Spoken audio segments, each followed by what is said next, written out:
रानटी या मूव्हीचा ट्रेलर जे आहे फायनली रिलीज झालेला आहे आणि येत्या 22 नोव्हेंबरला हा चित्रपट जो आहे ते रिलीज होत आहे. तर आता या मूव्हीचा ट्रेलर रिव्ह्यू जर करायला गेलं तर मराठीमध्ये सहसा जे कमी होतं ॲक्शनपट मूव्हीज येतात, म्हणजे मास मसाला ॲक्शन मूव्हीज ज्या आहेत कमी येतात त्यापैकीच हा एक चित्रपट आहे मी असं म्हणेल. नक्कीच मराठी इंडस्ट्रीमध्ये हे ट्राय करण्याचं आता बघितलं जात आहे की बाप्पा आता ॲक्शन फिल्म्स म्हणजे मराठीमध्येही बनवू शकतात. जसं की आपण बघतो की साऊथ इंडस्ट्री असेल किंवा बॉलिवूड इंडस्ट्री मास मसाला ॲक्शन मसाला मूव्हीज जे आहेत बनवायचं ट्राय करत आहेत.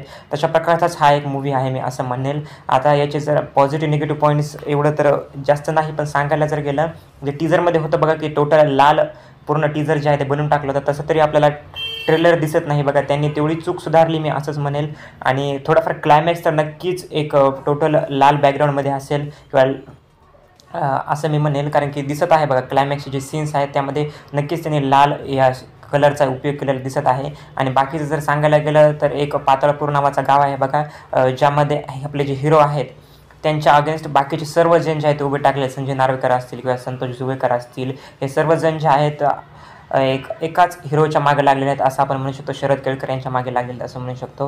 आता स्टोरी लाईन तर एक टिपिकल स्टोरी लाईन दिसत आहे बघा. ट्रेलर बघितलं तर आपल्याला समजा तर टिपिकल डायलॉग्सही दिसत आहेत. परंतु मराठी इंडस्ट्रीमध्ये फक्त एवढं आहे की असे चित्रपट तयार होत नाहीत बघा ॲक्शनपट, आणि या लेवलवरती तरी तयार होत नाहीत. त्यामुळे नक्की तुम्ही या चित्रपटाला एक चान्स देऊ शकता मी असं म्हणेल. एक डिसेंट ट्रेलर आहे मी असं म्हणेल.